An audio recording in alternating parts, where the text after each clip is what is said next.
नाज़रीन असां इन वक्त चेलार शहर के 30,000 के लगभग आबादी है। उते आरो प्लांट मंजूर किया वो जेका मेन आरो प्लांट है उते मिठो पानी इन जो ॾियणो हो जेका न फ्राहम करी ॾेई सघियो आहे। ये आरो प्लांट करोड़ रुपयनि की लागत का ठहियो है। करोड़ रुपया खर्च करण बावजूद एक ॾींहुं बि शहरनि के मिठो पानी सप्लाई करी ना ॾेई सघियो। इन करे शहरी खारो गंदगी वारो पानी पीअण ते मजबूर आहिनि। जी भाई चेलार में आरो प्लांट लगल है, मिठो पानी शहरनि के न मिली रहियो है, इन जो सबब छा है?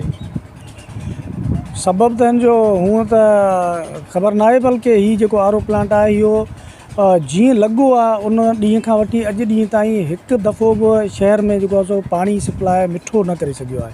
सप्लाई तो परे जी ॻाल्हि आहे, बल्कि पानी मिठो हितां खां भरण वारी सहूलियत जेको आहे उहो बि कोन्हे ऐं मिठो पानी न थी सघियो आहे।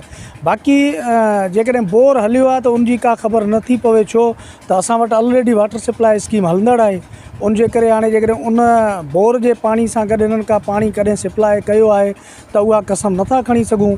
बल्कि चेलार में जेको आहे मिठे पानी जी सप्लाई हिकु भेरो बि करे न थी सघी आहे, जीअं आरो प्लांट लॻण खां वठी अॼु ॾींहं ताईं। ऐं असांजो मुतालबो इहो आहे त हिन आरो प्लांट खे फ़ाल करे ऐं शहर में जेको मिठे पानी जी सप्लाई शुरू कई वञे त जीअं माण्हू जेको इंसानी ज़िंदगियुनि लाइ हानिकार पानी आहे, खारो पानी वापराइनि था, उन मां निजात हासिल थी सघे। चंदर बागी, इबरत न्यूज़, चेलार, थरपरगर।